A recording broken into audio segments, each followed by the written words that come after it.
आज की रात हम कुछ ऐसा करने जा रहे हैं जो शायद आपकी सोच को हमेशा के लिए बदल दे। हम एक यात्रा पर निकलने वाले हैं, एक ऐसी यात्रा जो आपके कमरे से शुरू होगी और ब्रह्मांड के उस आखिरी किनारे तक जाएगी जहां तक हम देख सकते हैं। और इस सफर में मैं आपको कुछ ऐसा दिखाऊंगा जो सच में आपके नजरिए को बदल देगा। ब्रह्मांड का असली स्केल। आपने बहुत बार सुना होगा कि ब्रह्मांड बहुत बड़ा है। यह एक ऐसा वाक्य है जो तकनीकी रूप से सही है, लेकिन पूरी तरह से अधूरा है। ब्रह्मांड को बड़ा कहना ऐसा है जैसे समुद्र को गीला कहना या आग को गर्म कहना। यह इतनी कम बात है कि यह लगभग बेमतलब हो जाती है। ब्रह्मांड सिर्फ बड़ा नहीं है, यह इतना विशाल है, इतना अकल्पनीय रूप से विशाल है कि हमारा मानव मस्तिष्क इसे समझने के लिए बना ही नहीं है। हमारा दिमाग अगले नदी तक की दूरी समझने के लिए विकसित हुआ है, एक पेड़ की ऊंचाई देखने के लिए, एक शिकारी के आकार को पहचानने के लिए। हमें कभी खरबों किलोमीटर की दूरियां समझने की जरूरत ही नहीं पड़ी। फिर भी आज रात हम यही करने की कोशिश करेंगे।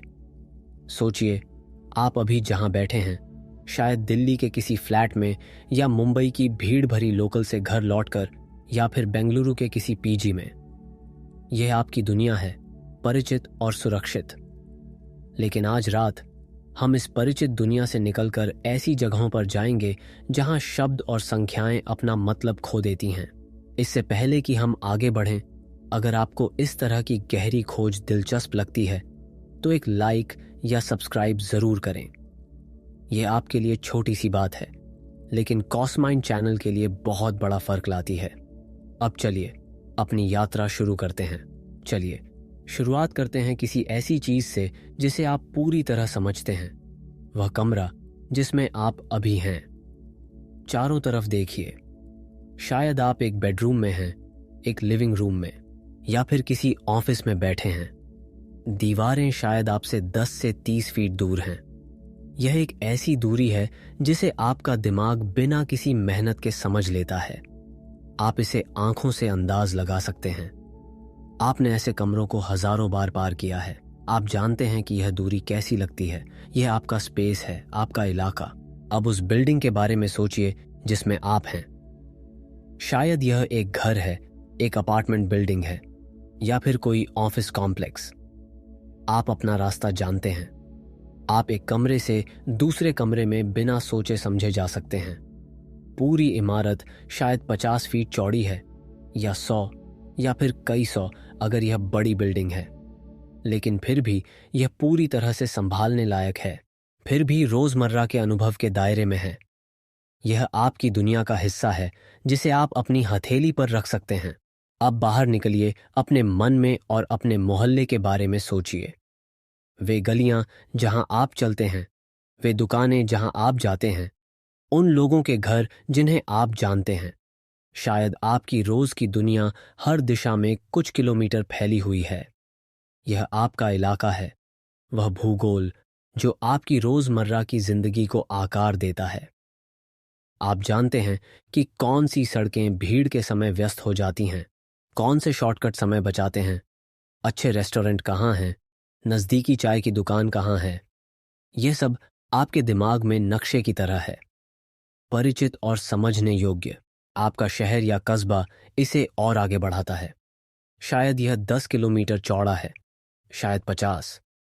हो सकता है आप हर गली नहीं जानते, लेकिन आप सामान्य लेआउट समझते हैं। डाउनटाउन उस दिशा में है, उपनगर इस तरफ फैले हुए हैं, हाईवे वहां से कटता है। ये दूरियां अभी भी मानवीय स्केल की हैं। आप आधे घंटे या 1 घंटे में पूरे शहर को गाड़ी से पार कर सकते हैं। आपने यह कई बार किया है। दिल्ली से नोएडा, मुंबई से ठाणे, बेंगलुरु से व्हाइटफील्ड। ये यात्राएं लंबी हो सकती हैं, ट्रैफिक में फंस सकती हैं, लेकिन ये संभव हैं, समझने योग्य हैं। अब अपने देश के बारे में सोचिए। अगर आप भारत में हैं तो आप एक ऐसे राष्ट्र को देख रहे हैं जो उत्तर से दक्षिण लगभग 3214 किलोमीटर लंबा है। कश्मीर से कन्याकुमारी की यात्रा, यह एक गंभीर दूरी है। अगर आप ट्रेन से यह सफर करें तो आपको 70 घंटे से ज्यादा का समय लगेगा। ज्यादातर लोग जो यह यात्रा करते हैं वे इसे कई दिनों में फैलाते हैं, देखते हुए कि कैसे परिदृश्य हिमालय की बर्फीली चोटियों से बदलकर उत्तर के मैदानों में, फिर मध्य भारत के पठारों में और आखिर में दक्षिण के समुद्री तटों तक बदल जाता है। या फिर पूर्व से पश्चिम की यात्रा लीजिए। गुजरात से अरुणाचल प्रदेश लगभग 3000 किलोमीटर। यह भी एक लंबा रास्ता है, लेकिन फिर भी समझने लायक है। लाखों भारतीय हर साल देश भर में यात्रा करते हैं। यह चुनौतीपूर्ण है, लेकिन पूरी तरह से हासिल करने योग्य है। हम जानते हैं कि भारत बड़ा है। हमने इसे महसूस किया है, जिया है। अब पूरी पृथ्वी का परिधि लगभग 50,000 किलोमीटर है भूमध्य रेखा पर। यह न्यूयॉर्क से लॉस एंजल्स की दूरी का लगभग 10 गुना है, या कश्मीर से कन्याकुमारी की दूरी का 8 गुना। अगर आप पूरे ग्रह के चारों ओर एक ऐसी सड़क पर गाड़ी चला सकें जो भूमध्य रेखा का अनुसरण करती हो, तो आपको लगभग 500 घंटे की लगातार ड्राइविंग करनी होगी। यह लगभग 21 दिन की बिना रुके गति है। कोई ब्रेक नहीं, कोई नींद नहीं, बस ड्राइविंग। व्यावहारिक रूप से पृथ्वी की परिक्रमा करने में महीनों लग जाते हैं अगर आप इसे कार और नाव से कर रहे हैं। ये बड़ी दूरियां हैं, वास्तव में बड़ी, लेकिन ये अभी भी मानव अनुभव के दायरे में हैं। लोगों ने दुनिया भर में पैदल यात्रा की है। लोगों ने दुनिया भर में जहाज चलाए हैं। लोगों ने दुनिया भर में उड़ान भरी है। हमारे पास एक समझ है कि पृथ्वी का आकार क्या है, क्योंकि हमने इसके सभी हिस्सों की खोज की है। हमने हर महाद्वीप का नक्शा बनाया है, हर महासागर को चार्ट किया है, हर पर्वत पर चढ़े हैं। पृथ्वी हमारा घर है और हम इसे अच्छी तरह से जानते हैं। भारत ने भी इस खोज में अपना योगदान दिया है। तेनजिंग नोर्गे से लेकर संतोष यादव तक हमने एवरेस्ट फतह किया है। लेकिन यहीं से चीजें बदलने लगती हैं। यहीं से संख्याएं अजीब होने लगती हैं, क्योंकि पृथ्वी जितनी बड़ी लगती है जब आप इसकी सतह पर खड़े होते हैं, लगभग अकल्पनीय रूप से छोटी है उस चीज की तुलना में जो इसे घेरती है। हमारी यात्रा का पहला कदम बाहर की ओर हमें कुछ ऐसे ले जाता है जिसे आप लगभग हर रात देख सकते हैं। चांद, पृथ्वी का एकमात्र प्राकृतिक उपग्रह, आसमान में एक वफादार साथी की तरह लटका हुआ। यह करीब लगता है ना? एक साफ रात में आप अपनी नंगी आंखों से इसकी सतह पर विवरण देख सकते हैं। चंद्र समुद्रों के गहरे धब्बे, क्रेटर की चमकीली किरणें। दूरबीन की एक जोड़ी के साथ आप अलग अलग क्रेटर देख सकते हैं। ऐसा लगता है कि आप लगभग हाथ बढ़ाकर इसे छू सकते हैं। लेकिन चांद पृथ्वी से लगभग 3,84,400 किलोमीटर दूर है। मुझे आपको यह समझने में मदद करने दीजिए कि इस दूरी का वास्तव में क्या मतलब है। अगर आप किसी तरह अपनी कार को सीधे अंतरिक्ष में हाईवे की गति पर चला सकें, लगभग 100 किलोमीटर प्रति घंटे, तो आपको चांद तक पहुंचने में लगभग 160 दिन लगेंगे। यह लगभग 5 महीने की लगातार ड्राइविंग है। कोई स्टॉप नहीं, कोई आराम नहीं, बस निरंतर गति, उस गति पर जो ज्यादातर हाईवे पर आपको टिकट दिला देगी। 5 महीने कुछ ऐसी चीज तक पहुंचने के लिए जो इतनी करीब दिखती है कि छू सकें। जब अपोलो अंतरिक्ष यात्री 1969 और 1972 के बीच चांद पर गए, तो उन्होंने अब तक बनाए गए सबसे शक्तिशाली रॉकेट का उपयोग किया। सैटर्न 5 रॉकेट ने उन्हें लगभग 40,000 किलोमीटर प्रति घंटे की गति से तेज किया। यह हाईवे ड्राइविंग से लगभग 400 गुना तेज है। और इस अविश्वसनीय गति पर भी उन्हें चांद तक पहुंचने में लगभग 3 दिन लगे। 3 दिन खाली जगह से यात्रा करते हुए उस गति पर जो किसी भी इंसान ने पहले कभी अनुभव नहीं की थी। यहाँ कुछ ऐसा है जो आपको इस दूरी की कल्पना करने में मदद कर सकता है। अगर पृथ्वी बास्केटबॉल के आकार की होती, तो चांद टेनिस बॉल के आकार का होता और यह लगभग 7 मीटर दूर बैठा होता। यह एक सामान्य लिविंग रूम की लंबाई है। बास्केटबॉल के ठीक बगल में नहीं, करीब परिक्रमा नहीं कर रहा, बल्कि पूरे कमरे के पार। पृथ्वी और चांद के बीच की जगह इतनी विशाल है कि आप हमारे सौर मंडल के हर दूसरे ग्रह को उस अंतर में फिट कर सकते हैं। जगह बची रहेगी। बुध, शुक्र, मंगल, बृहस्पति, शनि, यूरेनस और नेपच्यून, ये सभी पृथ्वी और चांद के बीच पंक्तिबद्ध हो सकते हैं। चांद सबसे दूर की जगह है जहां इंसान व्यक्तिगत रूप से कभी गए हैं। लगभग 100 अरब इंसानों में से जो कभी जीवित रहे हैं, केवल 12 ने दूसरी दुनिया पर कदम रखा है, और वह दूसरी दुनिया, चांद, ब्रह्मांडीय शब्दों में ठीक बगल में है। यह लगभग हमें छू रहा है उन दूरियों की तुलना में जिनका हम अन्वेषण करने वाले हैं। भारत ने भी इस यात्रा में अपना महत्वपूर्ण योगदान दिया है। चंद्रयान-3 मिशन, जो 23 अगस्त 2023 को चांद की सतह पर उतरा, ने हमें चौथा देश बनाया जो चांद पर सॉफ्ट लैंडिंग कर सका। प्रज्ञान रोवर ने चांद के दक्षिणी ध्रुव का अन्वेषण किया, एक ऐसी जगह जहां पहले कोई नहीं गया था। जब अंतरिक्ष यात्री चांद पर चले और पृथ्वी पर मिशन कंट्रोल से बात की, तो हर तरफ लगभग 1.25 सेकंड की संचार देरी थी। रेडियो सिग्नल प्रकाश की गति से यात्रा करते हैं। ब्रह्मांड में सबसे तेज गति संभव है, और प्रकाश को भी पृथ्वी और चांद के बीच की दूरी तय करने के लिए 1 सेकंड से अधिक की आवश्यकता होती है। आप रिकॉर्डिंग में इस देरी को सुन सकते हैं। हर बातचीत में एक विराम होता है, एक अंतराल, जैसे शब्द लगभग 2.5 लाख किलोमीटर की खालीपन के पार यात्रा करते हैं। अब चलिए हमारे सौर मंडल के केंद्र में कूदते हैं, सूर्य। हाइड्रोजन और हीलियम की वह धधकती गेंद जो पृथ्वी पर सभी जीवन को संभव बनाती है। हर सुबह यह उगता है, हर शाम यह अस्त होता है, और हम शायद ही कभी सोचते हैं कि यह वास्तव में कितना दूर है। सूर्य पृथ्वी से लगभग 15 करोड़ किलोमीटर दूर है। यह दूरी खगोल विज्ञान में इतनी महत्वपूर्ण है कि इसका अपना नाम है। हम इसे एक खगोलीय इकाई या एयू कहते हैं। यह वह यार्डस्टिक है जिसका उपयोग हम अपने सौर मंडल के भीतर दूरियों को मापने के लिए करते हैं।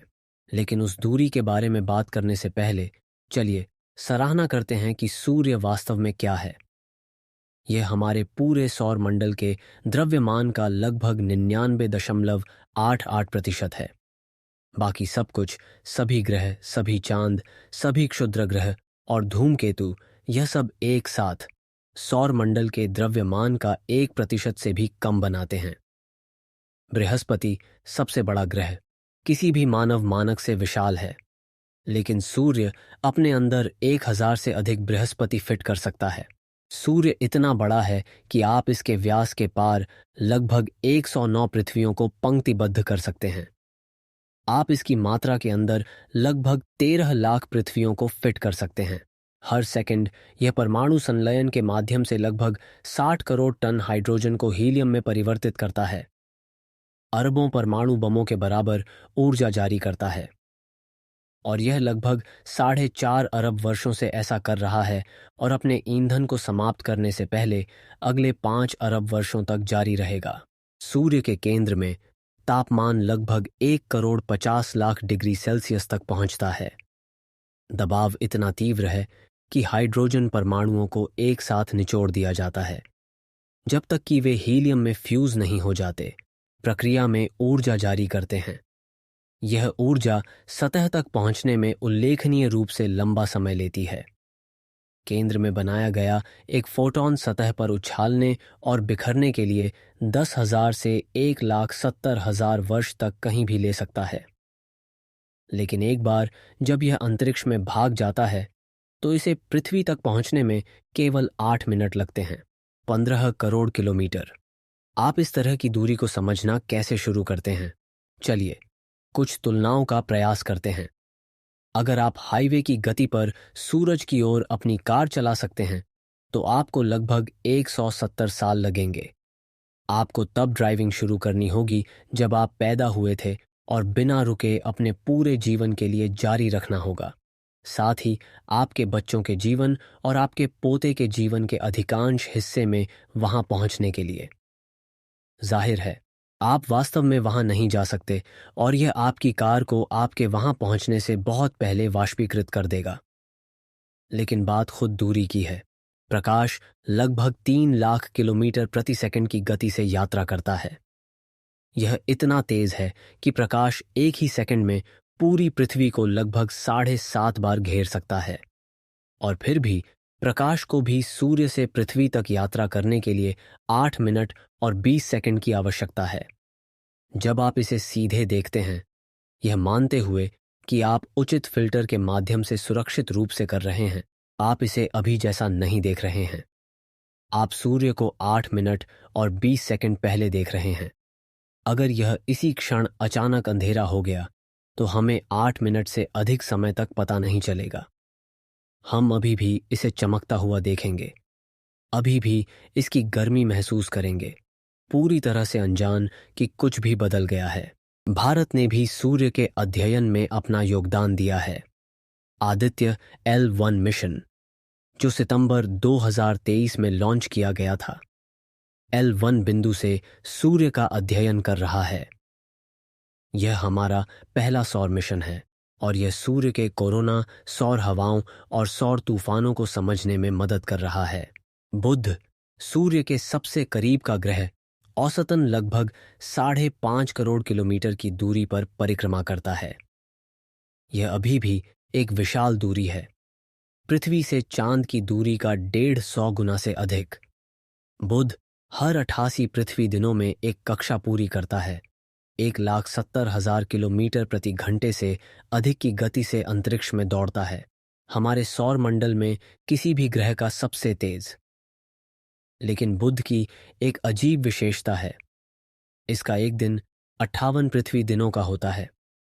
तो बुध पर एक साल से कम समय में 2 दिन बीतते हैं।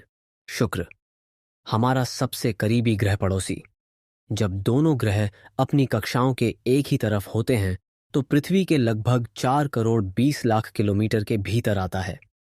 यह अभी भी चांद की दूरी का 100 गुना से अधिक है। शुक्र आकार और द्रव्यमान में पृथ्वी के समान है। यही कारण है कि इसे कभी कभी पृथ्वी की जुड़वां कहा जाता है। लेकिन इसकी सतह का तापमान सीसा पिघलाने के लिए पर्याप्त गर्म है और इसका वातावरण सल्फ्यूरिक एसिड बादलों से भरा है। यह एक दृष्टि है कि पृथ्वी थोड़े अलग इतिहास के साथ क्या बन सकती थी। शुक्र अधिकांश ग्रहों की तुलना में पीछे की ओर घूमता है और इतनी धीरे धीरे कि शुक्र पर एक दिन शुक्र पर एक साल से अधिक समय तक रहता है। अगर आप किसी तरह इसकी सतह पर खड़े हो सकते हैं, जो आप नहीं कर सकते क्योंकि आप दबाव से कुचल जाएंगे और गर्मी से वाष्पीकृत हो जाएंगे, तो आप लगभग 243 पृथ्वी दिनों तक चलने वाले दिन का अनुभव करेंगे। वातावरण इतना घना है, पृथ्वी के 90 गुना घना, कि सतह का दबाव पृथ्वी के महासागरों में आधे किलोमीटर गहरे अनुभव के समान है।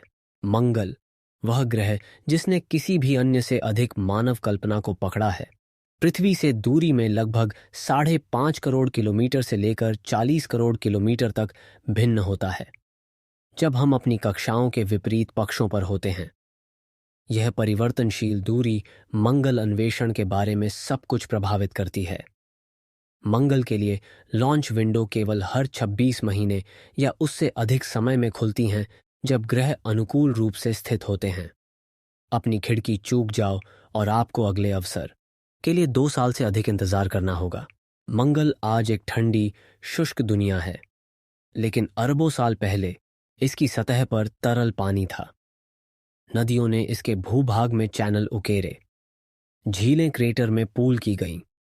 एक महासागर ने इसके उत्तरी गोलार्ध के अधिकांश भाग को कवर किया हो सकता है। सबूत चट्टानों और भू आकृतियों में लिखा गया है, जिन्हें हमारे रोवर्स ने फोटो खींची और अध्ययन किया है। मंगल ने अपना पानी खो दिया क्योंकि इसने अपना चुंबकीय क्षेत्र खो दिया, जिसने सौर हवा को अरबों वर्षों में इसके वातावरण को छीनने की अनुमति दी। गर्मी को फंसाने और दबाव बनाए रखने के लिए एक मोटे वातावरण के बिना पानी वाष्पीकृत हो गया और अंतरिक्ष में खो गया। भारत का मंगल मिशन मंगलयान एक ऐतिहासिक उपलब्धि थी। नवंबर 2013 में लॉन्च किया गया। यह सितंबर 2014 में मंगल पर पहुंचा। हम पहले प्रयास में मंगल तक पहुंचने वाले पहले देश बने। और सबसे लागत प्रभावी मिशन केवल 450 करोड़ रुपए में, हॉलीवुड फिल्म ग्रेविटी के बजट से भी कम। और यह अभी भी काम कर रहा है 9 साल से अधिक के बाद। हालांकि यह केवल 6 महीने के लिए डिजाइन किया गया था।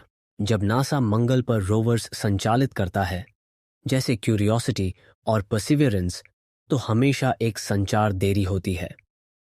निकटतम दृष्टिकोण पर सिग्नल प्रत्येक तरीके से यात्रा करने में लगभग 3 मिनट लगते हैं। सबसे दूर की दूरी पर देरी प्रत्येक तरीके से 20 मिनट से अधिक है। इसका मतलब है कि आप रियल टाइम में मंगल रोवर को रिमोट कंट्रोल कार की तरह नहीं चला सकते। आपको हर आंदोलन की सावधानीपूर्वक योजना बनानी होगी, कमांड भेजनी होगी, पुष्टि की प्रतीक्षा करनी होगी और आशा करनी होगी कि आप प्रतीक्षा करते समय कुछ भी गलत नहीं होता। अगर रोवर फंस जाता है या किसी समस्या का सामना करता है, तो आपको 40 मिनट से अधिक समय तक इसके बारे में पता नहीं चल सकता है। परसिवियरेंस रोवर, जो फरवरी 2021 में उतरा, एक क्रेटर में प्राचीन माइक्रोबियल जीवन के संकेतों की खोज कर रहा है जो कभी एक झील थी। यह चट्टान के नमूने भी एकत्र कर रहा है जो एक भविष्य का मिशन पुनः प्राप्त करेगा और पृथ्वी पर वापस लाएगा। ये नमूने दूसरे ग्रह से हमारी प्रयोगशालाओं में अध्ययन के लिए लाई गई पहली सामग्री होगी। अगर हम उन नमूनों में जीवन का सबूत पाते हैं, तो यह मानव इतिहास में सबसे महत्वपूर्ण खोजों में से एक होगी। मंगल से आगे हम विशाल ग्रहों के दायरे में प्रवेश करते हैं। ऐसी दुनियाएं इतनी बड़ी हैं कि वे पृथ्वी को बॉलिंग बॉल के बगल में एक कंचे की तरह दिखाती हैं। बृहस्पति, हमारे सौरमंडल का सबसे बड़ा ग्रह, सूर्य से औसतन लगभग 77 करोड़ 80 लाख किलोमीटर दूर है। जब बृहस्पति और पृथ्वी अपनी कक्षाओं के एक ही तरफ होते हैं, तो उनके बीच की दूरी घटकर लगभग 59 करोड़ किलोमीटर हो जाती है। जब हम विपरीत पक्षों पर होते हैं, तो यह 97 करोड़ किलोमीटर से अधिक तक फैल जाती है। बृहस्पति विशाल है। 1300 से अधिक पृथ्वियां इसके अंदर फिट हो सकती हैं। इसका ग्रेट रेड स्पॉट, एक तूफान जो कम से कम 350 वर्षों से और संभवतः बहुत लंबे समय से चल रहा है, इतना बड़ा है कि आप इसके अंदर पूरी पृथ्वी को फिट कर सकते हैं और जगह बची रहेगी। इस तूफान में हवाएं इसके किनारों पर 400 मील प्रति घंटे की गति तक पहुंचती हैं। यह हाल के दशकों में सिकुड़ रहा है और खगोलविद निश्चित नहीं है कि क्यों, या यह अंततः पूरी तरह से गायब हो जाएगा या नहीं। बृहस्पति इतनी तेजी से घूमता है कि यह केवल 10 घंटे से कम समय में एक घूर्णन पूरा करता है। यह तेजी से घूर्णन ग्रह को इसके भूमध्य रेखा पर उभारने का कारण बनता है। यह हमारे सौर मंडल में किसी भी ग्रह का सबसे शक्तिशाली चुंबकीय क्षेत्र भी उत्पन्न करता है, पृथ्वी के चुंबकीय क्षेत्र से लगभग 20,000 गुना मजबूत। यह चुंबकीय क्षेत्र विकिरण बेल्ट में आवेशित कणों को फंसाता है, इतना तीव्र कि वे असुरक्षित मनुष्यों के लिए घातक होंगे। बृहस्पति के कम से कम 95 ज्ञात चंद्रमा हैं, जिसमें 4 बड़े चंद्रमा शामिल हैं जिन्हें गैलीलियो ने 1610 में खोजा था, जब उन्होंने पहली बार अपना घर का बना दूरबीन ग्रह पर इंगित किया। ये गैलीलियन चंद्रमा अपने आप में दुनिया हैं। आयो सबसे अंदरूनी, सौरमंडल में सबसे अधिक ज्वालामुखीय रूप से सक्रिय शरीर है। इसकी सतह लगातार विस्फोटों द्वारा फिर से आकार दी जा रही है, जो सामग्री को अंतरिक्ष में सैकड़ों किलोमीटर तक गोली मार सकते हैं। ज्वालामुखीय गतिविधि ज्वारीय ताप द्वारा संचालित होती है, क्योंकि बृहस्पति का विशाल गुरुत्वाकर्षण चंद्रमा को लचीला और निचोड़ता है। यूरोपा, एक और गैलीलियन चंद्रमा, अपनी बर्फीली सतह के नीचे एक तरल पानी का महासागर है, जिसमें पृथ्वी पर सभी महासागरों की तुलना में अधिक पानी है। बर्फ की परत शायद लगभग 10 से 15 किलोमीटर मोटी है और नीचे का महासागर 60 किलोमीटर गहरा हो सकता है। यह महासागर चंद्रमा की चट्टानी मेंटल के संपर्क में है, जिसका अर्थ है कि पृथ्वी के महासागर तल पर जैसे हाइड्रोथर्मल वेंट हो सकते हैं। जो सूर्य के प्रकाश के बिना जीवन का समर्थन करते हैं। यूरोपा हमारे सौर मंडल में बाहरी जीवन की खोज के लिए सबसे आशाजनक स्थानों में से एक है। गैनीमेड सौर मंडल का सबसे बड़ा चंद्रमा है, यहां तक कि ग्रह बुध से भी बड़ा। यह एक तरल लोहे के कोर द्वारा उत्पन्न अपने स्वयं के चुंबकीय क्षेत्र वाला एकमात्र जात चंद्रमा है। कैलिस्टो चारों में से सबसे बाहरी, सौर मंडल में सबसे अधिक गड्ढे वाली सतहों में से एक है। अरबों वर्षों से फैले प्रभावों का रिकॉर्ड। जब वाइजर अंतरिक्ष यान 1969 में बृहस्पति से गुजरा तो सिग्नल देरी प्रत्येक तरीके से लगभग 40 मिनट थी। पृथ्वी से भेजे गए हर कमांड को आने में 40 मिनट लगे। अंतरिक्ष यान द्वारा ली गई हर तस्वीर को जमीन पर प्रतीक्षा कर रहे वैज्ञानिकों तक पहुंचने में 40 मिनट लगे। अंतरिक्ष यान को स्वायत्त रूप से संचालित करने के लिए काफी स्मार्ट होना था, अपने दम पर निर्णय लेना, क्योंकि इन दूरियों पर पृथ्वी से निर्देशों की प्रतीक्षा व्यावहारिक नहीं थी। शनि अपने आश्चर्यजनक रिंग सिस्टम के लिए प्रसिद्ध सूर्य से लगभग 143 करोड़ किलोमीटर की दूरी पर परिक्रमा करता है। यह बृहस्पति की दूरी का लगभग 2 गुना है। प्रकाश को सूर्य से शनि तक पहुंचने में लगभग 80 मिनट लगते हैं। जब कैसिनी अंतरिक्ष यान 2004 से 2017 तक शनि की परिक्रमा कर रहा था, ग्रह और उसके चंद्रमाओं की असाधारण क्लोजअप तस्वीरें ले रहा था, संचार देरी प्रत्येक तरीके से 1 घंटे से अधिक थी। पृथ्वी पर वैज्ञानिक कमांड भेजेंगे और फिर परिणाम देखने के लिए 2 घंटे से अधिक प्रतीक्षा करेंगे। शनि के छल्ले ज्यादातर बर्फ के कणों से बने होते हैं, छोटे दानों से लेकर घर के आकार के टुकड़ों तक। छल्ले विस्तार में विशाल हैं। ग्रह के बादल शीर्ष से लगभग 28,000 किलोमीटर तक फैले हुए हैं, लेकिन वे उल्लेखनीय रूप से पतले हैं। अधिकांश जगहों पर छल्ले केवल लगभग 10 मीटर मोटे हैं। अगर आप शनि को एक बास्केटबॉल के आकार में घटा देते हैं तो इसके छल्ले कागज की एक शीट से पतले होंगे। छल्ले ब्रह्मांडीय मानकों से आश्चर्यजनक रूप से युवा भी हैं, शायद केवल 10 करोड़ वर्ष पुराने। डायनासोर ने बिना छल्लों के शनि को देखा हो सकता है। शनि के कम से कम 146 जात चंद्रमा हैं, हमारे सौरमंडल में किसी भी अन्य ग्रह से अधिक। टाइटन सबसे बड़ा बुध से बड़ा है और पृथ्वी की तुलना में घने वातावरण है। यह हमारे सौर मंडल में पर्याप्त वातावरण वाला एकमात्र चंद्रमा है और यह पृथ्वी के अलावा अपनी सतह पर तरल झीलों के लिए जानी जाने वाली एकमात्र जगह है। लेकिन वे झीलें पानी से नहीं भरी हैं, वे तरल मीथेन और इथेन से भरे हुए हैं। अगर आप टाइटन पर जा सकते हैं तो आपको नारंगी आकाश और हाइड्रोकार्बन बारिश झीलों और समुद्रों में गिरती दिखाई देगी। एनसेलाडस शनि के छोटे चंद्रमाओं में से एक, अपने दक्षिणी ध्रुव पर गीजर हैं जो अंतरिक्ष में पानी की बर्फ को स्प्रे करते हैं। कैसिनी अंतरिक्ष यान इन प्लम्स के माध्यम से उड़ गया और जटिल कार्बनिक अणुओं, हाइड्रोजन गैस और अन्य रसायनों का पता लगाया जो बर्फ के नीचे एक तरल पानी के महासागर का सुझाव देते हैं जो ज्वारीय ताप से गर्म रखा जाता है। यूरोपा की तरह एनसेलाडस को अब पृथ्वी से परे जीवन खोजने के लिए एक प्रमुख उम्मीदवार माना जाता है। यूरेनस और नेपच्यून बर्फ के दिग्गज और भी अधिक दूरस्थ हैं। यूरेनस लगभग 287 करोड़ किलोमीटर दूर परिक्रमा करता है। नेपच्यून सबसे दूर का ग्रह सूर्य से औसतन लगभग 450 करोड़ किलोमीटर दूर है। ये दुनियाएं इतनी दूर हैं कि सूर्य उनके आकाश में सिर्फ एक बहुत उज्ज्वल बिंदु के रूप में दिखाई देता है। प्रकाश प्रदान करता है लेकिन बहुत कम गर्मी। यूरेनस सौर मंडल में अद्वितीय है क्योंकि यह अपनी तरफ घूमता है। इसकी धुरी लगभग 98 डिग्री झुकी हुई है, तो यह अनिवार्य रूप से अन्य ग्रहों की तरह सीधे घूमने के बजाय अपनी कक्षा के चारों ओर लुढ़कता है। इसका मतलब है कि इसकी 84 साल की कक्षा के हिस्से के लिए एक ध्रुव एक बार में दशकों तक सूर्य की ओर इशारा करता है।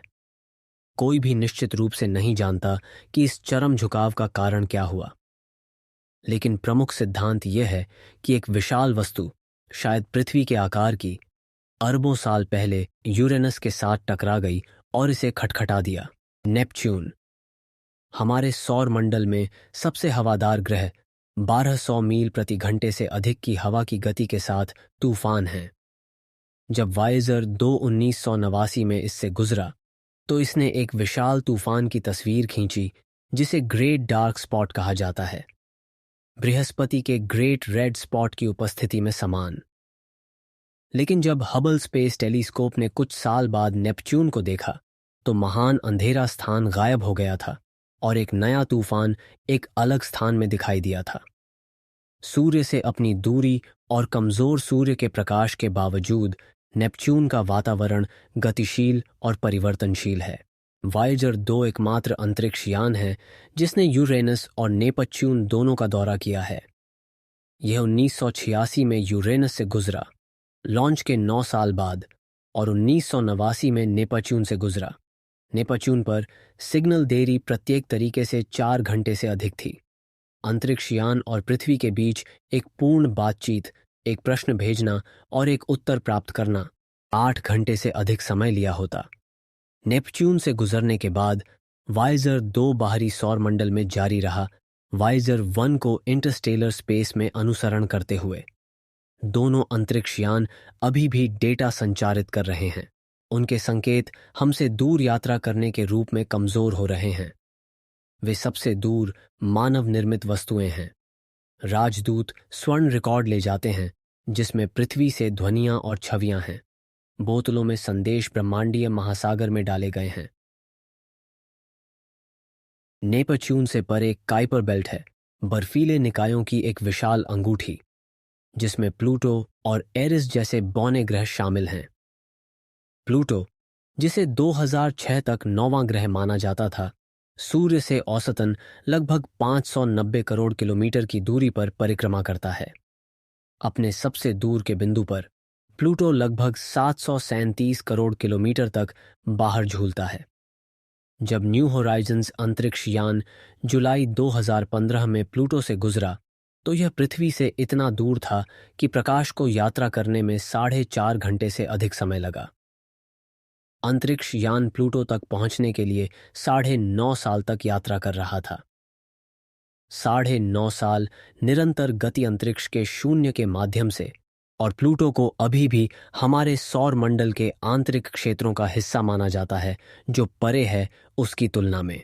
न्यू होराइजन्स द्वारा भेजी गई तस्वीरों ने एक ऐसी दुनिया का खुलासा किया जो किसी की अपेक्षा से कहीं अधिक जटिल और दिलचस्प थी।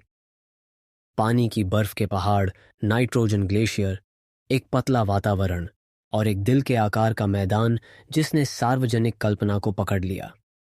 लेकिन उस सभी डेटा को पृथ्वी पर वापस संचारित करने में महीनों लग गए क्योंकि विशाल दूरी और अंतरिक्ष यान के ट्रांसमीटर की सीमित शक्ति। काइपर बेल्ट से परे ओर्ट क्लाउड है, बर्फीले निकायों का एक गोलाकार खोल जो हमारे सूर्य के गुरुत्वाकर्षण प्रभाव की वास्तविक बाहरी सीमा को चिह्नित करता है। ओर्ट क्लाउड लगभग 2000 एयू से शायद 1 लाख एयू तक बाहर की ओर फैला हुआ है।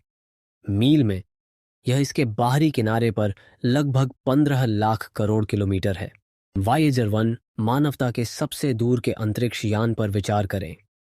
यह 1977 में लॉन्च किया गया था और तब से 60,000 किलोमीटर प्रति घंटे से अधिक की गति से बाहर की ओर यात्रा कर रहा है। लगभग 50 साल की निरंतर उड़ान के बाद इसने लगभग 24 अरब किलोमीटर की दूरी तय की है। यह प्रभावशाली लगता है जब तक आप महसूस नहीं करते कि यह बाहरी ओर्ट क्लाउड की यात्रा का केवल 0.16% पूरा हुआ है। अगर वायेजर 1 चलता रहता है तो यह 300 साल तक आंतरिक ओर्ट क्लाउड तक नहीं पहुंचेगा। यह 30,000 वर्षों के लिए बाहरी ओर्ट क्लाउड से बाहर नहीं निकलेगा। सितारों के लिए हमारे सबसे तेज दूत अपने स्वयं के सौर मंडल के पिछवाड़े को पार करने में मानव सभ्यता से अधिक समय बिताएंगे। और यहाँ वह चीज है जो वास्तव में आपको आश्चर्यचकित कर सकती है। बाहरी ओर्ट क्लाउड भी हमारे सौर मंडल की उस अकल्पनीय रूप से दूर सीमा अभी भी निकटतम तारे की तुलना में अविश्वसनीय रूप से करीब है। हम खोजने वाले हैं कि हम वास्तव में कितने अलग थलग हैं। हमारे निकटतम तारा प्रॉक्सिमा सेंटोरी है, अल्फा सेंटोरी सिस्टम में एक छोटा लाल बौना। यह हमारे निकटतम तारकीय पड़ोसी है, हमारे अपने से परे निकटतम सूर्य, और यह लगभग 40 लाख करोड़ किलोमीटर दूर है। मुझे इसे लिखने दें ताकि आप इसे देख सकें। 40 लाख करोड़ किलोमीटर। इस बिंदु पर किलोमीटर माप की एक इकाई के रूप में लगभग बेकार हो जाते हैं। संख्याएं इतनी बड़ी हैं कि वे हमारे मानव दिमाग के लिए कुछ भी मतलब नहीं रखती हैं। यही कारण है कि खगोलविद अंतरतारकीय दूरियों के बारे में बात करते समय एक अलग इकाई का उपयोग करते हैं, प्रकाश वर्ष। एक प्रकाश वर्ष वह दूरी है जो प्रकाश एक वर्ष में यात्रा करता है। 3 लाख किलोमीटर प्रति सेकंड की गति से एक पूरे वर्ष के लिए चल रहा है। यह लगभग 9.5 लाख करोड़ किलोमीटर निकलता है। प्रॉक्सिमा सेंटोरी लगभग 4.24 प्रकाश वर्ष दूर है। यह अधिक प्रबंधनीय लगता है ना?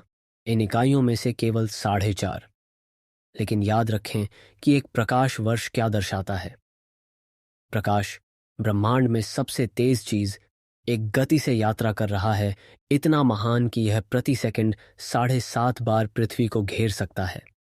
अभी भी प्रॉक्सिमा सेंटोरी तक पहुंचने के लिए 4 साल और 3 महीने की आवश्यकता है। मुझे कुछ तुलनाओं के साथ इस दूरी को समझने में आपकी मदद करने दें। यहां इस दूरी को महसूस करने का एक तरीका है। जब आप आज रात प्रॉक्सिमा सेंटोरी को देखते हैं, यह मानते हुए कि आप दक्षिणी गोलार्ध में हैं, जहां यह दिखाई देता है, आपकी आंख में प्रवेश करने वाले फोटॉन उस तारे को 4 साल पहले छोड़ दिए। प्रॉक्सिमा सेंटोरी पर अभी जो कुछ भी हो रहा है, हमें 2029 या बाद तक इसके बारे में पता नहीं चलेगा। अगर किसी ग्रह पर कोई आज पृथ्वी पर एक दूरबीन इंगित करता है, तो वे हमारी दुनिया को देखेंगे जैसा कि 2021 के दौरान था, कई वर्तमान घटनाओं से पहले भी हुआ था। वर्तमान क्षण अंतरतारकीय दूरियों में एक भ्रम है। हम सभी एक दूसरे के अतीत में रह रहे हैं। मनुष्यों ने कभी निर्मित सबसे तेज अंतरिक्ष यान की गति पर भी, पार्कर सोलर प्रोब अपनी चरम गति पर लगभग 7 लाख किलोमीटर प्रति घंटे, प्रॉक्सिमा सेंटोरी तक पहुंचने में 6000 साल से अधिक समय लगेगा। आप अपनी यात्रा शुरू कर सकते थे जब प्राचीन मिस्रवासी पहले पिरामिड का निर्माण कर रहे थे, और आप अभी तक नहीं पहुंचे होंगे। आप अभी भी यात्रा कर रहे होंगे, अभी भी सितारों के बीच की खालीपन के माध्यम से तट कर रहे होंगे, अभी भी अपने गंतव्य से हजारों साल दूर। यहां इसके बारे में सोचने का एक और तरीका है। पृथ्वी और चंद्रमा के बीच की जगह लगभग 3,84,000 किलोमीटर है। आप हमारे और प्रॉक्सिमा सेंटोरी के बीच लगभग 10 करोड़ 50 लाख चंद्र दूरियां फिट कर सकते हैं। अगर आपने रनिंग ट्रैक पर कई चौथाई किलोमीटर लैप्स रखे, तो आपके पास निकटतम तारे तक दौड़ने के लिए पर्याप्त ट्रैक होगा। अल्फा सेंटोरी सिस्टम, जिसमें प्रॉक्सिमा सेंटोरी शामिल है, वास्तव में एक ट्रिपल स्टार सिस्टम है। अल्फा सेंटोरी ए और अल्फा सेंटोरी बी 2 सौर प्रकार के तारे हैं जो हर 69 साल में एक दूसरे की परिक्रमा करते हैं। वे एक साथ काफी करीब हैं कि नग्न आंखों के लिए वे दक्षिणी आकाश में एक एकल उज्ज्वल तारे के रूप में दिखाई देते हैं। प्रॉक्सिमा सेंटोरी एक बहुत छोटा मंद लाल बौना है जो पृथ्वी से तारे की दूरी के लगभग 13,000 गुना की दूरी पर जोड़ी की परिक्रमा करता है। प्रॉक्सिमा सेंटोरी को अपने साथियों के चारों ओर एक कक्षा पूरी करने में लगभग 5,50,000 साल लगते हैं। 2016 में खगोलविदों ने अपने रहने योग्य क्षेत्र में प्रॉक्सिमा सेंटोरी की परिक्रमा करने वाले एक ग्रह की खोज की, जहां तापमान सतह पर तरल पानी की अनुमति दे सकता है। यह ग्रह प्रॉक्सिमा सेंटोरी भी पृथ्वी से थोड़ा अधिक विशाल है। यह हमारे सौर मंडल के लिए निकटतम ज्ञात संभावित रहने योग्य ग्रह है। अगर हमने कभी किसी अन्य तारे के लिए जांच या लोगों को भेजने की तकनीक विकसित की, तो यह संभवतः वह जगह है जहां हम पहले जाएंगे। लेकिन अंतरतारकीय दूरियों के बारे में बात करते समय भी करीब भ्रामक है। वाइजर 1, जो 1977 से अंतरिक्ष के माध्यम से यात्रा कर रहा है, वर्तमान में पृथ्वी से लगभग 24 अरब किलोमीटर दूर है। यह बहुत कुछ लगता है और यह है। यह हेलियोस्फीयर से परे है, आवेशित कणों का बुलबुला जो हमारा सूर्य अपने चारों ओर बनाता है। वाइजर 1 आधिकारिक तौर पर इंटरस्टेलर स्पेस में है, लेकिन इसने प्रॉक्सिमा सेंटोरी की दूरी का केवल 0.026% यात्रा की है। लगभग 50 साल की उड़ान के बाद इसने निकटतम तारे की यात्रा के 1% के 40वें हिस्से से कम पूरा किया है। अगर हमारा सूर्य एक रेत का दाना था, लगभग 1 मिलीमीटर भर में, तो प्रॉक्सिमा सेंटोरी लगभग 7.5 किलोमीटर दूर स्थित रेत का एक और दाना होगा। मील की खाली जगह से अलग रेत के 2 छोटे दाने। सितारों के बीच की जगह लगभग अकल्पनीय रूप से खाली है। अगर आप ब्रह्मांड में सभी पदार्थ को पृथ्वी के समान घनत्व में संकुचित कर सकते हैं, तो ब्रह्मांड केवल 1 प्रकाश वर्ष के आसपास होगा। अंतरिक्ष का अधिकांश हिस्सा खालीपन है। परमाणु जो ग्रहों और सितारों और लोगों को बनाते हैं, कुछ भी नहीं कि विशाल महासागरों में छोटे धब्बे हैं। जब आप रात के आकाश को देखते हैं, तो आप वैक्यूम के प्रकाश वर्षों से अलग प्रकाश के बिंदुओं को देख रहे हैं, खालीपन द्वारा इतना पूर्ण कि ब्रह्मांड का औसत घनत्व प्रति घन मीटर केवल लगभग 6 हाइड्रोजन परमाणु है। भारत से मिल्की वे देखना एक अद्भुत अनुभव है। सबसे अच्छे देखने के स्थानों में लद्दाख शामिल है, जहां न्यूनतम प्रकाश प्रदूषण और उच्च ऊंचाई आपको स्पष्ट दृश्य देती है। स्पीति घाटी हिमाचल प्रदेश में, कच्छ का रण गुजरात में, कूर्ग कर्नाटक में, नुब्रा घाटी जम्मू और कश्मीर में। इन जगहों से आप आकाश के पार फैले प्रकाश के पीले बैंड को देख सकते हैं। यह सैकड़ों अरबों सितारों की संयुक्त चमक है, इतने असंख्य वे एक साथ धुंधले हो जाते हैं। प्राचीन भारतीयों ने इसे आकाश गंगा कहा, स्वर्ग की नदी। गैलेक्सी शब्द ग्रीक गैलेक्सियास से आता है, जिसका अर्थ है दूधिया। संस्कृत में हमारे पास क्षीर सागर है, दूध का महासागर। हिंदू पौराणिक कथाओं में ब्रह्मांडीय महासागर का मंथन, जहां सितारों को दिव्य दूध की बूंदों के रूप में देखा जाता था।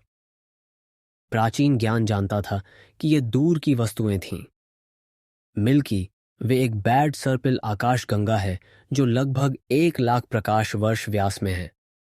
मुझे आपको यह समझने में मदद करें कि इसका क्या मतलब है।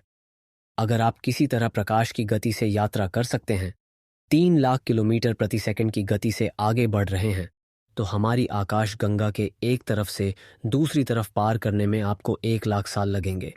प्रकाश जो मिल्की वे के एक किनारे को छोड़ दिया जब आधुनिक मनुष्य पहली बार अफ्रीका छोड़ रहे थे, अब बस दूर किनारे पर पहुंच रहे होंगे।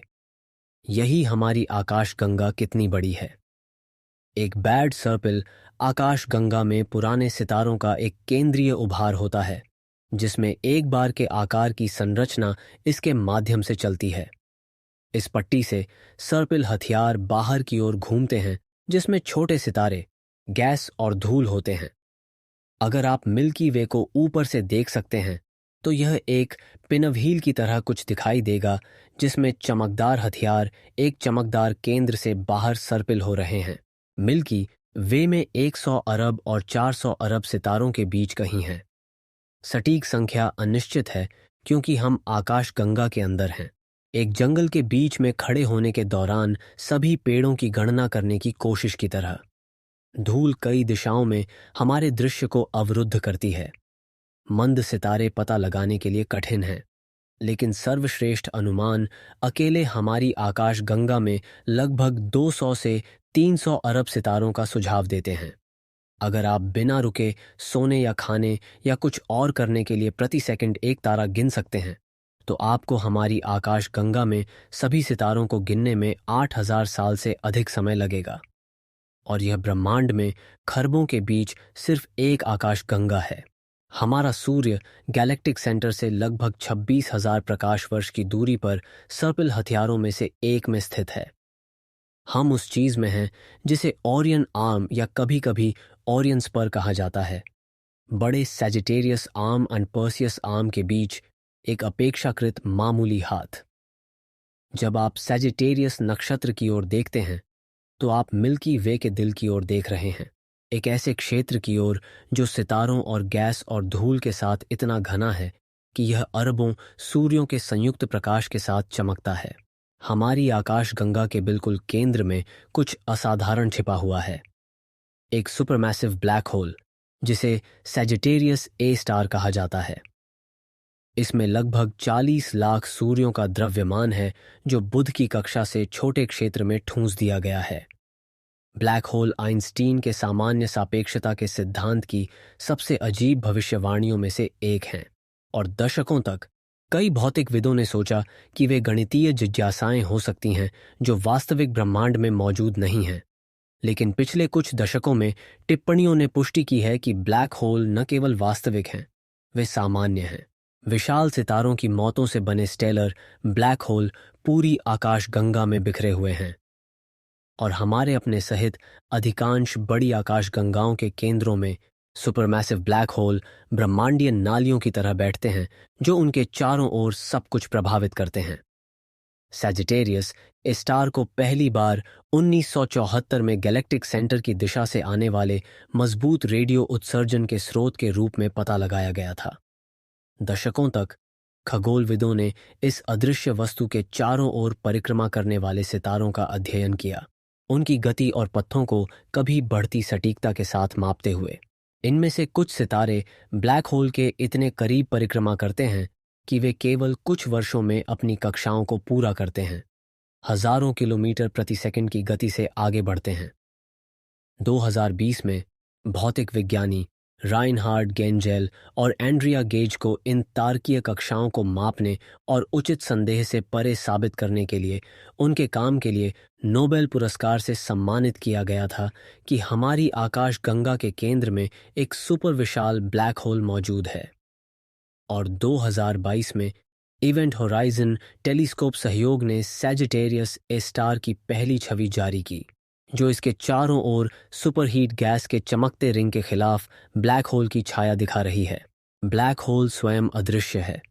बेशक ब्लैक होल उनके इवेंट होराइजन द्वारा परिभाषित किए जाते हैं, वह सीमा जिसके परे कुछ भी नहीं बच सकता है, यहाँ तक कि प्रकाश भी नहीं। लेकिन ब्लैक होल की ओर गिरने वाली गैस को संकुचित किया जाता है और लाखों डिग्री तक गर्म किया जाता है, इससे पहले कि यह घटना क्षितिज को पार करे और हमेशा के लिए गायब हो जाए। यह चमकते हुए रिंग एक अंधेरे छाया के आसपास है जो इवेंट होराइजन टेलीस्कोप ने कब्जा कर लिया। अपने अपार द्रव्यमान के बावजूद सैजिटेरियस ए स्टार अपेक्षाकृत शांत है, क्योंकि सुपर विशाल ब्लैक होल जाते हैं। यह सक्रिय रूप से बड़ी मात्रा में सामग्री का उपभोग नहीं कर रहा है और कुछ अन्य आकाशगंगाओं में देखी गई ऊर्जा के शक्तिशाली जेट का उत्पादन नहीं कर रहा है, लेकिन यह हमेशा इतना शांत नहीं रहा है। सबूत बताते हैं कि लाखों साल पहले सैजिटेरियस ए स्टार में अधिक सक्रिय अवधि थी, और यह फिर से सक्रिय हो सकता है यदि पर्याप्त गैस या यहाँ तक कि एक दुर्भाग्यपूर्ण तारा बहुत करीब से गिरता है। गैलेक्टिक सेंटर के पास सितारों से हम जो प्रकाश प्राप्त करते हैं वह उन सितारों को 26,000 साल पहले छोड़ दिया। जब उस प्रकाश ने अपनी यात्रा शुरू की तो मनुष्य बर्फ युग में रह रहे थे। हम पत्थर के औजारों का उपयोग कर रहे थे। हम ऊनी मैमथ और विशाल जमीनी स्लॉथ का शिकार कर रहे थे। कृषि का आविष्कार नहीं किया गया था। कोई स्थायी बस्तियां नहीं थीं, कोई शहर नहीं थे, कोई राष्ट्र नहीं थे। हम सभ्यता के रूप में सोचते हैं, जबकि गैलेक्टिक सेंटर से प्रकाश हमारी ओर यात्रा कर रहा था। हमारा सूर्य लगभग 8 लाख किलोमीटर प्रति घंटे की गति से गैलेक्टिक सेंटर की परिक्रमा करता है। यह अविश्वसनीय रूप से तेज लगता है, और यह मानव मानकों से है। उस गति से आप लगभग 19 सेकंड में न्यूयॉर्क से लॉस एंजल्स यात्रा कर सकते हैं। लेकिन आकाशगंगा इतनी विशाल है कि इस जबरदस्त वेग पर भी एक कक्षा पूरी करने में लगभग 23 करोड़ साल लगते हैं। आखिरी बार जब हमारा सूर्य आकाशगंगा में अपनी वर्तमान स्थिति में था, डायनासोर पृथ्वी पर विकसित होने लगे थे। वे प्रभुत्व के लिए उठेंगे, 160 मिलियन वर्षों से अधिक के लिए ग्रह पर शासन करेंगे, 66 मिलियन साल पहले विलुप्त हो जाएंगे और स्तनधारी अंततः खत्म हो जाएंगे और मनुष्यों का उत्पादन करेंगे। सभी आकाशगंगा के आसपास एक कक्षा के दौरान वैज्ञानिक इस अवधि को एक गैलेक्टिक वर्ष कहते हैं। पृथ्वी लगभग 20 गैलेक्टिक वर्ष पुरानी है। हमारे सूर्य ने लगभग 20 कक्षाएं पूरी की हैं क्योंकि यह बना था। उस समय में हमारे सौर मंडल का पूरा इतिहास सामने आया है, ग्रहों के गठन से जीवन के उद्भव तक, मनुष्यों के विकास तक, और एक गैलेक्टिक दृष्टिकोण से यह शायद ही कोई समय है। अब हम कुछ ऐसा करने जा रहे हैं जो अब तक की हर चीज को परिप्रेक्ष्य में रखता है। हम अपनी आकाशगंगा को पूरी तरह से छोड़ने जा रहे हैं और देखने जा रहे हैं कि परे क्या है। मिल्की वे के निकटतम प्रमुख आकाशगंगा एंड्रोमेडा गैलेक्सी है, जिसे मैसियर 30 के रूप में भी जाना जाता है। एक साफ अंधेरी रात में आप इसे अपनी नग्न आंखों से एंड्रोमेडा नक्षत्र में प्रकाश के एक धुंधले अस्पष्ट पैच के रूप में देख सकते हैं। यह छोटा और दूर दिखता है, लेकिन यह वास्तव में सबसे दूर की वस्तु है जिसे आप दूरबीन के बिना देख सकते हैं। एंड्रोमेडा गैलेक्सी लगभग 25 लाख प्रकाश वर्ष दूर है। 25 लाख प्रकाश वर्ष। जब आप आज रात एंड्रोमेडा को देखते हैं तो आपकी आंखों में प्रवेश करने वाला प्रकाश अपनी यात्रा शुरू कर दिया जब शुरुआती मानव पूर्वज अफ्रीका में पत्थर के औजारों का उपयोग करना शुरू कर रहे थे। होमो हैबिलिस उभर रहा था, जीनस होमो के पहले सदस्य, और उन्हें पता नहीं होगा कि सितारों के एक दूर के द्वीप को छोड़ने वाला धुंधला प्रकाश एक दिन उनके वंशजों की आंखों में पहुंचेगा, जो लाखों साल भविष्य में एक ग्रह पर खड़े होंगे। इस दूरी को महसूस करने के लिए इस पर विचार करें। अगर आप बिग बैंग के बाद से हर साल के लिए एक बार झपक सकते हैं तो आप लगभग 14 अरब बार झपकाएंगे। यह हर साल ब्रह्मांड मौजूद है, एक समय में एक झपकी। अब कल्पना करें कि प्रकाश की गति से एंड्रोमेडा की दूरी को पार करने की कोशिश करते हुए यात्रा करते समय प्रतिवर्ष एक बार झपकाते हैं। आप पहुंचने से पहले 25 लाख बार झपकाएंगे, यहां तक कि सबसे तेज गति भौतिकी की अनुमति देता है। यात्रा मानव विकास के पूरे फैलाव से अधिक समय लेगी। एंड्रोमेडा मिल्की वे से बड़ा है, शायद हमारे कुछ 100 अरब की तुलना में 1 खरब सितारे हैं। यह लगभग 2,20,000 प्रकाश वर्ष व्यास में फैला है, हमारी आकाशगंगा के व्यास से 2 गुना से अधिक।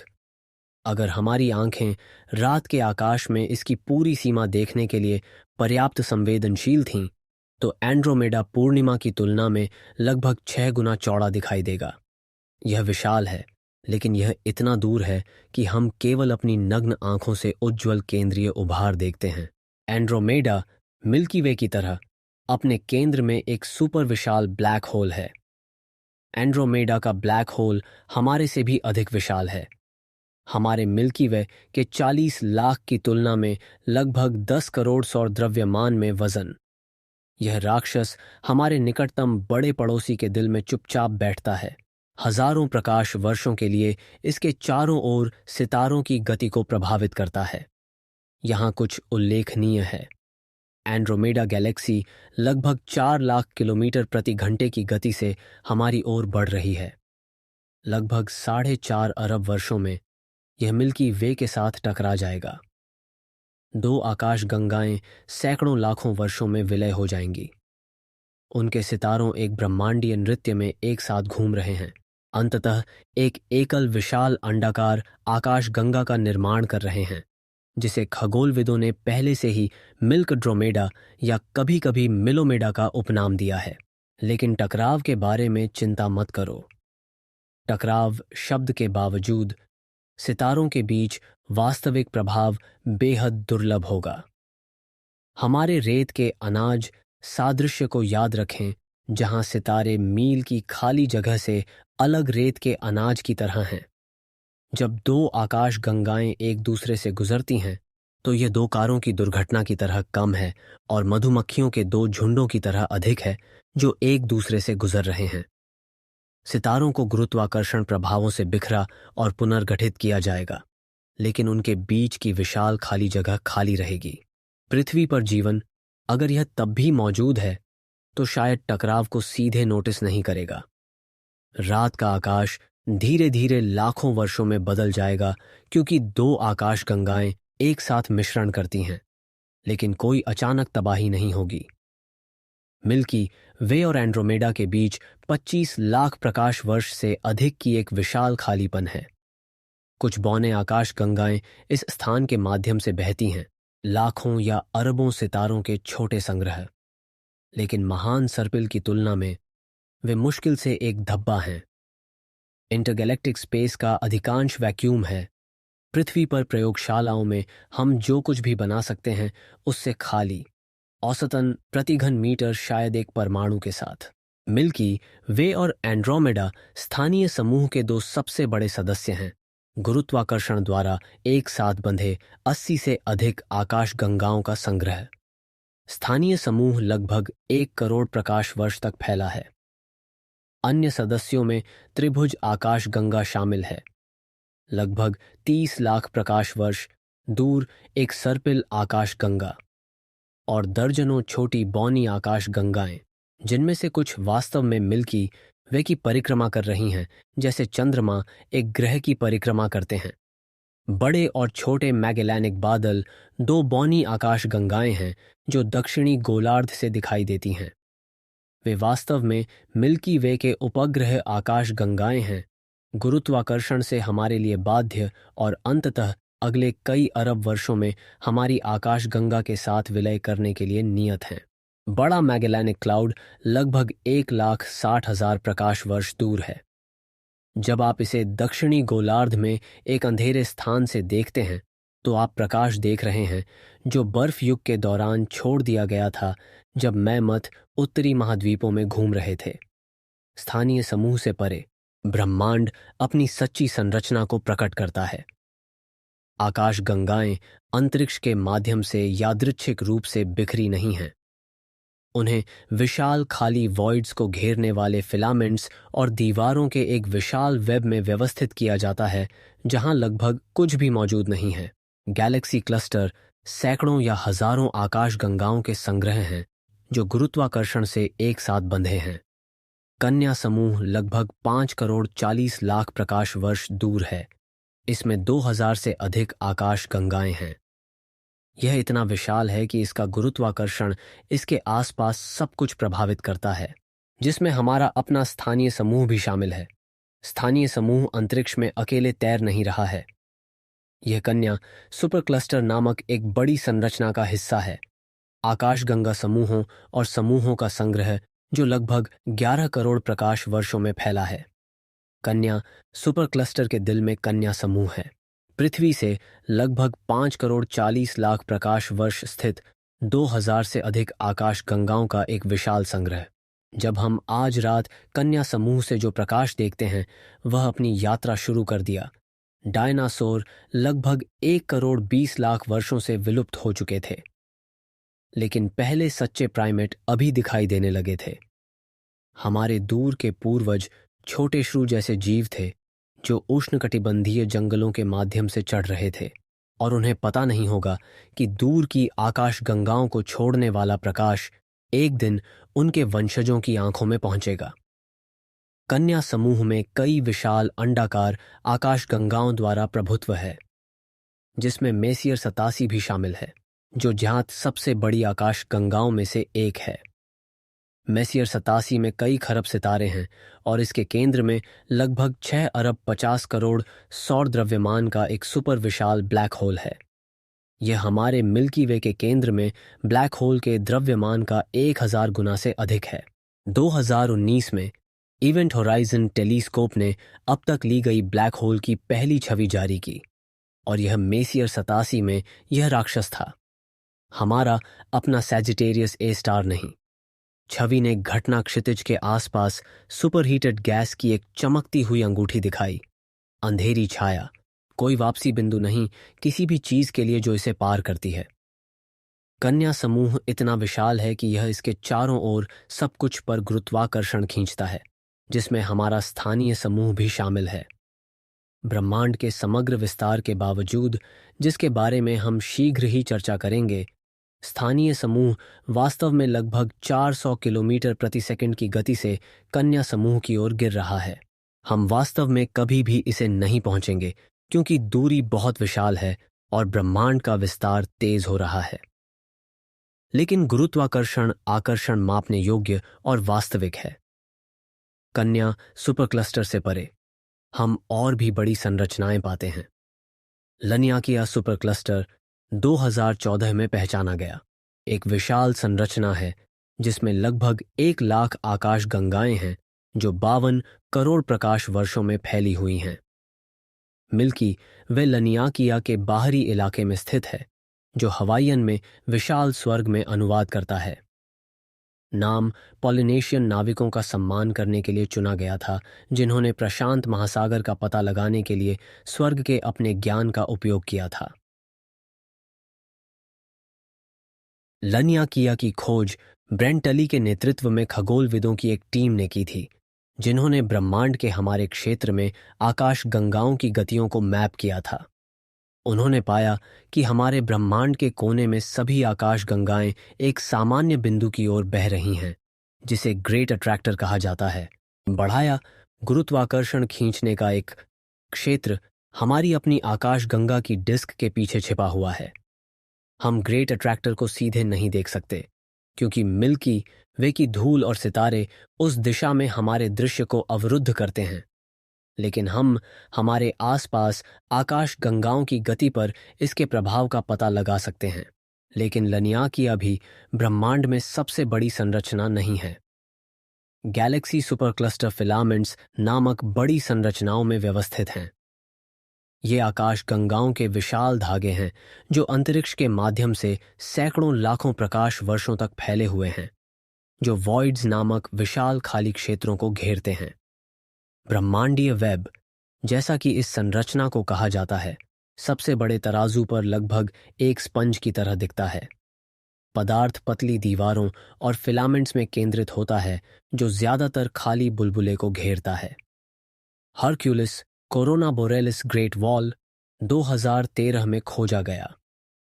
ब्रह्मांड में ज्ञात सबसे बड़ी संरचनाओं में से एक है। यह लगभग 10 अरब प्रकाश वर्ष लंबा है। अवलोकन योग्य ब्रह्मांड के व्यास का लगभग 10वां हिस्सा। इस संरचना को पार करने में 10 अरब साल का प्रकाश लगा। जब उस प्रकाश ने अपनी यात्रा शुरू की तो हमारा सूर्य और पृथ्वी अभी तक मौजूद नहीं थी। हमारा सौर मंडल अगले 5 अरब वर्षों के लिए नहीं बनेगा। प्रारंभिक ब्रह्मांड एक बहुत ही अलग जगह थी, छोटा, घना, आकाश गंगाओं से भरा जो अभी भी बन रहे थे और विकसित हो रहे थे। ब्रह्मांडीय वॉइड्स फिलामेंट से भी अजीब हैं। ये अंतरिक्ष के क्षेत्र हैं, अक्सर सैकड़ों लाखों प्रकाश वर्ष भर में, जिसमें लगभग कोई आकाश गंगाएं नहीं हैं। बूट्स वॉइड 1981 में खोजा गया। व्यास में लगभग 33 करोड़ प्रकाश वर्ष है और उस आकार के क्षेत्र के लिए अपेक्षित से कहीं अधिक कम आकाश गंगाएं हैं।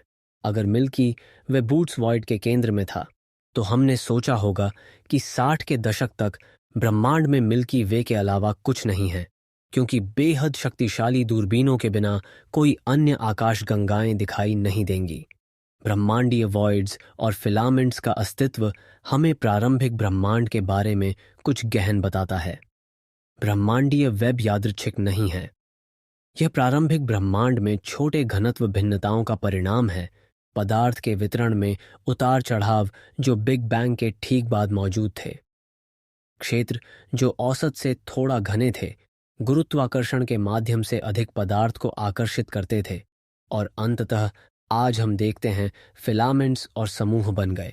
क्षेत्र जो थोड़ा कम घने थे, उन्होंने अपने पड़ोसियों को मामला खो दिया और वॉइड्स बन गए। हम आज जो संरचना देखते हैं वह उन आदिम उतार चढ़ाव का जीवाश्म छाप है जो ब्रह्मांडीय विकास के अरबों वर्षों में संरक्षित और प्रवर्धित है। इस बिंदु पर हमें कुछ ऐसी चीज के बारे में बात करने की आवश्यकता है जो मौलिक रूप से बदलती है कि हम ब्रह्मांडीय दूरियों को कैसे समझते हैं। ब्रह्मांड का विस्तार हो रहा है। 1929 में खगोलशास्त्री एडविन हबल ने विज्ञान के इतिहास में सबसे महत्वपूर्ण खोजों में से एक की। उन्होंने देखा कि दूर की आकाश गंगाएं हमसे दूर जा रही हैं, और वे जितने दूर हैं उतनी तेजी से वे पीछे हट रहे हैं। यह इसलिए नहीं है क्योंकि आकाश गंगाएं हमसे दूर अंतरिक्ष के माध्यम से उड़ रही हैं।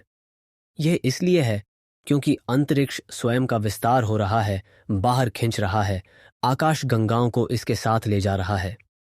इसे रोटी की रोटी में किशमिश की तरह सोचो जो बढ़ रही है। किशमिश आटा के माध्यम से आगे नहीं बढ़ रहे हैं, लेकिन जैसे ही आटा फैलता है किशमिश एक दूसरे से दूर हो जाती है। रोटी के एक तरफ एक किशमिश अन्य सभी किशमिश को इससे दूर जाते हुए देखती है, और जो आगे हैं वे तेजी से आगे बढ़ते दिखाई देते हैं क्योंकि उनके बीच विस्तार करने के लिए अधिक आटा है। इस विस्तार का एक गहरा निहितार्थ है। अगर अंतरिक्ष अब का विस्तार कर रहा है तो अतीत में सब कुछ एक साथ करीब था। घड़ी को पर्याप्त पीछे चलाएं और आप एक बिंदु पर पहुंचते हैं जब ब्रह्मांड में सभी पदार्थ और ऊर्जा एक अविश्वसनीय रूप से गर्म घने अवस्था में केंद्रित थी। यह बिग बैंग है।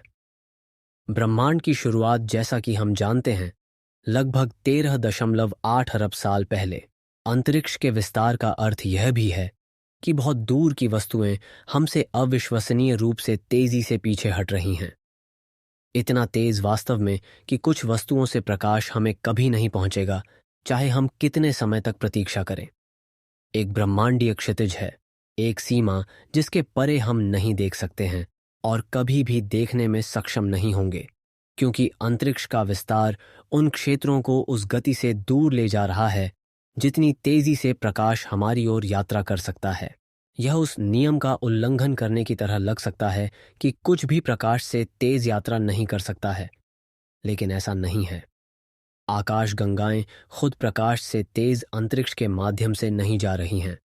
स्वयं अंतरिक्ष का विस्तार हो रहा है, और अंतरिक्ष कितनी तेजी से विस्तार कर सकता है, इस पर कोई गति सीमा नहीं है।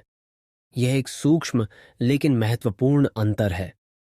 आकाश गंगाएं अपने स्थानीय अंतरिक्ष क्षेत्रों में अपेक्षाकृत स्थिर बैठी हैं, लेकिन हमारे और उनके बीच का स्थान प्रकाश की तुलना में तेजी से फैल रहा है।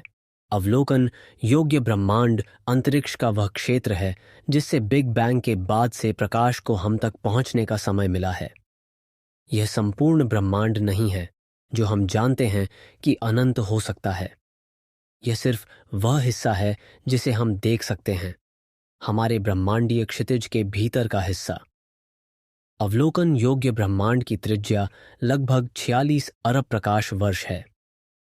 एक मिनट रुकिए, आप सोच रहे होंगे, अगर ब्रह्मांड केवल 13.8 अरब साल पुराना है तो हम 46 अरब प्रकाश वर्ष दूर वस्तुओं को कैसे देख सकते हैं? प्रकाश को उतनी दूर यात्रा करने का समय नहीं मिला है। जवाब अंतरिक्ष का विस्तार है। जब उन दूर की वस्तुओं से प्रकाश अरबों साल पहले निकला तो वे हमारे बहुत करीब थे, लेकिन जब प्रकाश हमारी ओर यात्रा कर रहा था, अंतरिक्ष का विस्तार हो रहा था। हम दोनों और उन वस्तुओं को अलग ले जा रहा था। प्रकाश अंततः हम तक पहुंचता है, लेकिन जिन वस्तुओं ने इसे उत्सर्जित किया वे अब जब प्रकाश छोड़ा गया था उससे कहीं अधिक दूर हैं। इस तरह सोचें, कल्पना करें कि आप रबर की चादर पर चल रहे हैं और चादर के दूसरे छोर पर कोई आपकी ओर एक गेंद फेंकता है। जब गेंद हवा में है, कोई रबर की चादर को खींचता है, इसे लंबा बनाता है। गेंद अंततः आप तक पहुंचती है, लेकिन जिस व्यक्ति ने इसे फेंका वह बहुत दूर है जब उन्होंने इसे फेंका था। गेंद को पूरी खिंचाव दूरी यात्रा करने की आवश्यकता नहीं थी। इसे केवल उस स्थान से यात्रा करनी थी जो गति में था।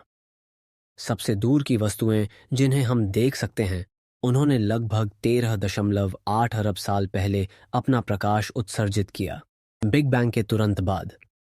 लेकिन वे वस्तुएं अब लगभग 46 अरब प्रकाश वर्ष दूर हैं, क्योंकि पूरे समय अंतरिक्ष का विस्तार हो रहा है। इसलिए अवलोकन योग्य ब्रह्मांड व्यास में लगभग 93 अरब प्रकाश वर्ष है। यह लगभग 550 सेक्सटिलियन किलोमीटर है। मुझे इसे लिखने दें।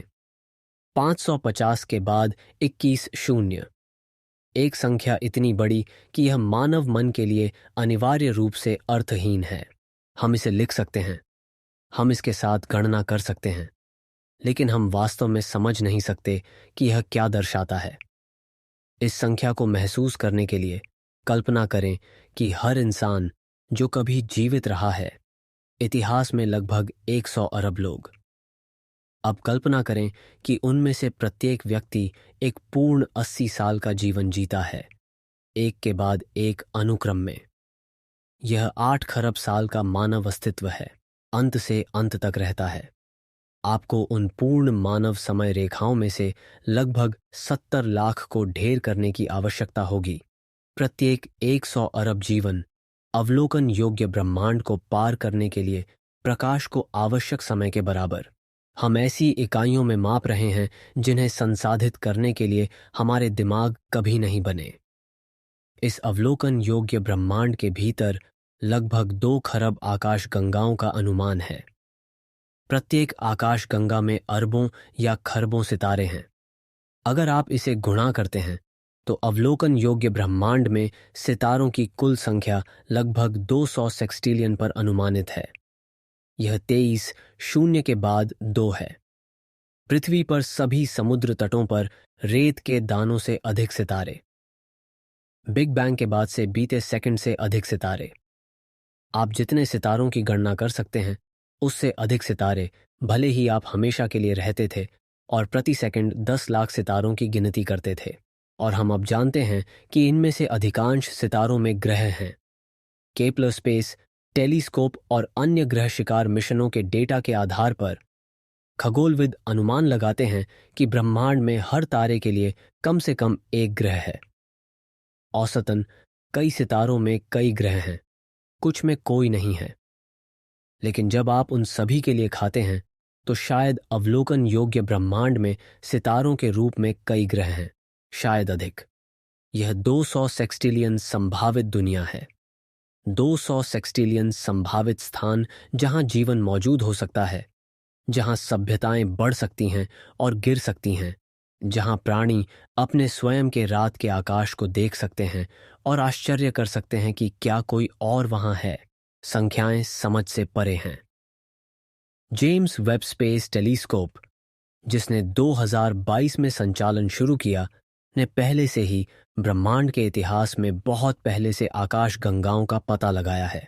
इनमें से कुछ आकाश गंगाएं तब मौजूद थीं जब ब्रह्मांड केवल कुछ 100 मिलियन साल पुराना था। इसकी वर्तमान उम्र का 5% से कम। हम इन आकाश गंगाओं को 13 अरब साल पहले के रूप में देख रहे हैं। ब्रह्मांड को इसकी शैशवावस्था में देख रहे हैं, जब पहले सितारे और आकाश गंगाएं अभी बनने लगे थे। इन प्राचीन आकाश गंगाओं से प्रकाश लगभग ब्रह्मांड के पूरे इतिहास के लिए यात्रा कर रहा है।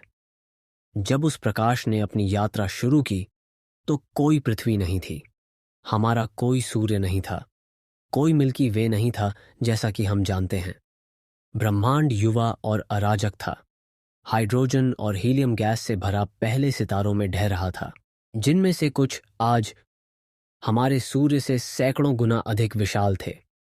ये पहले सितारे तेजी से रहते थे और युवा मर गए, सुपरनोवा के रूप में विस्फोट हुए और भारी तत्वों के साथ ब्रह्मांड को बोने के लिए जो अंततः ग्रहों और जीवन को संभव बनाएंगे। सबसे दूर की चीज जिसे हम देख सकते हैं वह आकाश गंगा या तारा नहीं है, यह ब्रह्मांडीय माइक्रोवेव पृष्ठभूमि है, बिग बैंग की आफ्टरग्लो। प्रारंभिक ब्रह्मांड में सब कुछ इतना गर्म और घना था कि पदार्थ और ऊर्जा अनिवार्य रूप से विनिमय थे।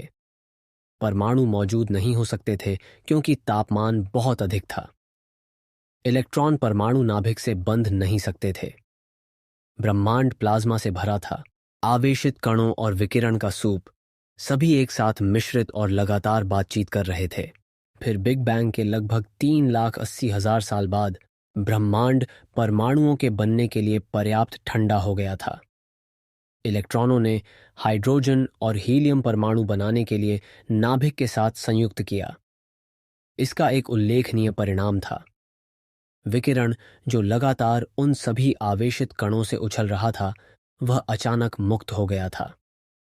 यह अवशोषित या बिखरे बिना अंतरिक्ष के माध्यम से यात्रा कर सकता है। वह विकिरण 13.8 अरब वर्षों से यात्रा कर रहा है। जैसे ही अंतरिक्ष का विस्तार हुआ है, विकिरण इसके साथ फैल गया है। इसकी तरंग दैर्ध्य लंबी और लंबी हो रही है। हजारों डिग्री से इसका तापमान निरपेक्ष शून्य से ऊपर केवल 2.7 डिग्री तक गिर रहा है। आज हम इसे माइक्रोवेव विकिरण के रूप में पता लगाते हैं, जो आकाश में हर दिशा से आ रहा है। जब हम ब्रह्मांडीय माइक्रोवेव पृष्ठभूमि का निरीक्षण करते हैं, तो हम ब्रह्मांड को बिग बैंग के 3,80,000 साल बाद देख रहे हैं। हम समय में वापस एक युग में देख रहे हैं जब संपूर्ण ब्रह्मांड एक चमकती कोहरा था, जो आज मौजूद किसी भी तारे की सतह से अधिक गर्म था। ब्रह्मांडीय माइक्रोवेव पृष्ठभूमि में पैटर्न, तापमान में छोटी भिन्नताएं, 1,00,000 में सिर्फ एक भाग, हमें प्रारंभिक ब्रह्मांड की संरचना के बारे में बताती हैं और हमें उल्लेखनीय सटीकता के साथ ब्रह्मांड की उम्र और रचना की गणना करने की अनुमति दी है। वह सतह जहां ब्रह्मांडीय माइक्रोवेव पृष्ठभूमि उत्पन्न हुई, उसे अंतिम बिखराव की सतह कहा जाता है। यह अब हमसे लगभग 46 अरब प्रकाश वर्ष दूर है, अवलोकन योग्य ब्रह्मांड के किनारे पर। इसके परे हम कुछ भी नहीं देख सकते। इसलिए नहीं कि वहां कुछ भी मौजूद नहीं है, बल्कि इसलिए कि उस समय से पहले ब्रह्मांड अपारदर्शी था। प्रकाश इसके माध्यम से स्वतंत्र रूप से यात्रा नहीं कर सकता था। यह ऐसा है जैसे हमें घेरने वाली कोहरे की एक दीवार है और हम केवल उतना ही देख सकते हैं जितना कोहरा अनुमति देता है। अवलोकन योग्य ब्रह्मांड से परे क्या है? यह ब्रह्मांड विज्ञान में सबसे गहरे सवालों में से एक है, और ईमानदार जवाब यह है कि हम निश्चित रूप से नहीं जानते हैं। अधिकांश ब्रह्मांड विज्ञानी मानते हैं कि ब्रह्मांड हम जो देख सकते हैं उससे कहीं आगे बढ़ता है। ब्रह्मांड परिमित हो सकता है, लेकिन असीमित हो सकता है, जैसे एक गोले की सतह।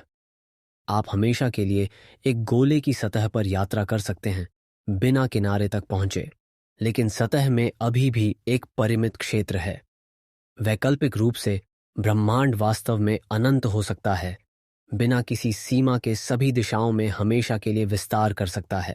अगर ब्रह्मांड अनंत है, तो अवलोकन योग्य ब्रह्मांड एक अंतहीन ब्रह्मांडीय महासागर में सिर्फ एक छोटा बुलबुला है।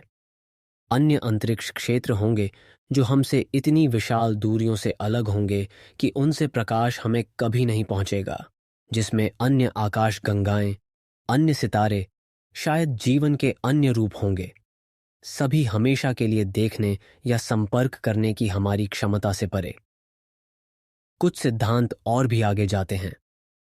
शाश्वत मुद्रास्फीति की अवधारणा बताती है कि हमारा संपूर्ण ब्रह्मांड ब्रह्मांडों के अनंत फॉर्म में सिर्फ एक बुलबुला हो सकता है, प्रत्येक संभावित रूप से विभिन्न भौतिक कानूनों के साथ।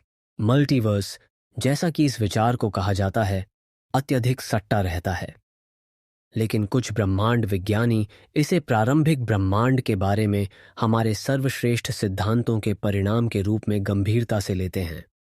चाहे ब्रह्मांड परिमित हो या अनंत, चाहे एक ब्रह्मांड हो या कई, अवलोकन योग्य ब्रह्मांड वह सब है जो हम कभी सीधे अनुभव कर सकते हैं। हम अपने ब्रह्मांडीय क्षितिज के भीतर सीमित हैं, अस्तित्व के केवल एक सीमित बुलबुले को देखने में सक्षम हैं, विशालता से घिरे हैं जिसकी हम कल्पना कर सकते हैं, लेकिन कभी अन्वेषण नहीं कर सकते। 1998 में खगोलविदों की 2 टीमों ने एक चौंकाने वाली खोज की। ब्रह्मांड का विस्तार धीमा नहीं हो रहा है जैसा कि अधिकांश वैज्ञानिकों को उम्मीद थी। यह तेज हो रहा है। इस त्वरित विस्तार को डार्क एनर्जी नामक किसी चीज द्वारा संचालित किया जाता है, एक रहस्यमय बल जिसे हम नहीं समझते हैं, लेकिन यह ब्रह्मांड में सभी ऊर्जा का लगभग 68% बनाता है। डार्क एनर्जी अंतरिक्ष को अलग धकेलती है, गुरुत्वाकर्षण के खिलाफ लड़ती है और यह जीत रही है।